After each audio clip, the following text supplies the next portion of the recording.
और वो व्रत ऐसा है कि उस व्रत को 5 सोमवार करना चाहिए, कोई से भी 5 सोमवार, जिसमें तुम्हारी मर्जी पड़े। ऐसा कौन सा काम है जो पशुपति व्रत से नहीं हो सकता? जब पशुपति अस्त्र मात्र भगवान राम के तरकश में रखे होने पर लंकाधिपति रावण के प्राण निकल सकते हैं, तो जीवन का वो कौन सा सुख है जो पशुपति व्रत से प्राप्त नहीं हो सकता? बस उसका नियम है 5 सोमवार करो।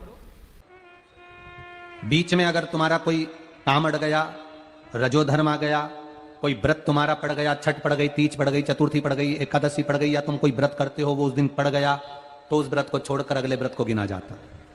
सुबह पूजन की थाली लेकर मंदिर में जाते हैं, भगवान का अभिषेक पूजन करते हैं, थाली लेकर वापिस आ जाते हैं, उस थाली को अपने घर में रख लेते हैं, उसी थाली को शाम के समय फिर वापिस मंदिर में लेकर जाते हैं, उसमें 6 दिए रखकर ले जाते हैं घी के, प्रसाद एक कटोरे में जिसमें भी लग कर ले जाना है, 3 हिस्से मंदिर के अंदर उसके करे जाते हैं। दियों को मंदिर में जमीन पर नीचे रखा जाता है, 6 दियों को प्रसाद के 3 हिस्से कर दिए जाते हैं, शिव जी की पूजन कर दी जाती है।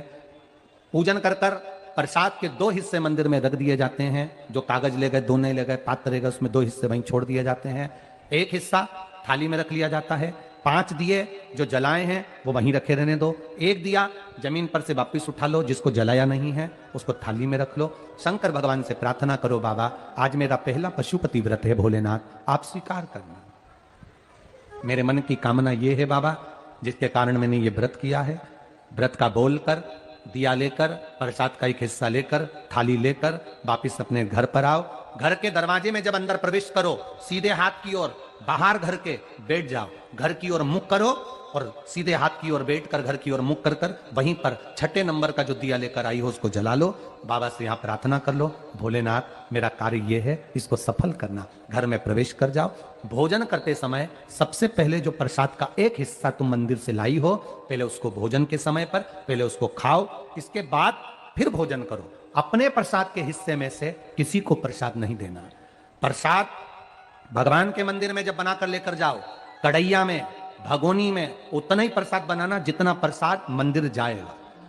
आप 1 कटोरा भरकर ले गए और थोड़ा सा कढ़ैया में छोड़ दिया तो आपका व्रत सफल नहीं हो पाएगा।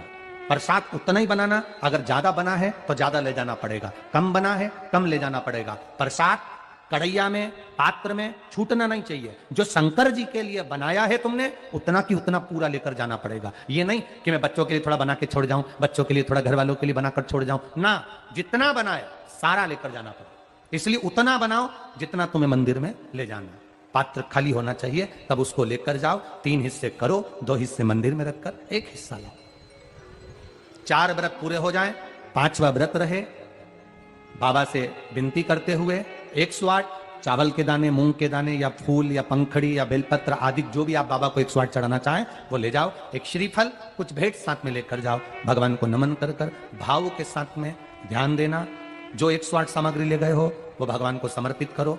नारियल और भेंट 11 रुपए, 21 रुपए, 51 रुपए जो भी तुम लेकर गए हो, वो जो जलाधारी है, जलाधारी का मतलब होता है ये जहां पर शिव जी का शिवलिंग रखा है, ये जलाधारी, ये जल, नारियल भेंट इस जलाधारी पर कभी नहीं रखना चाहिए।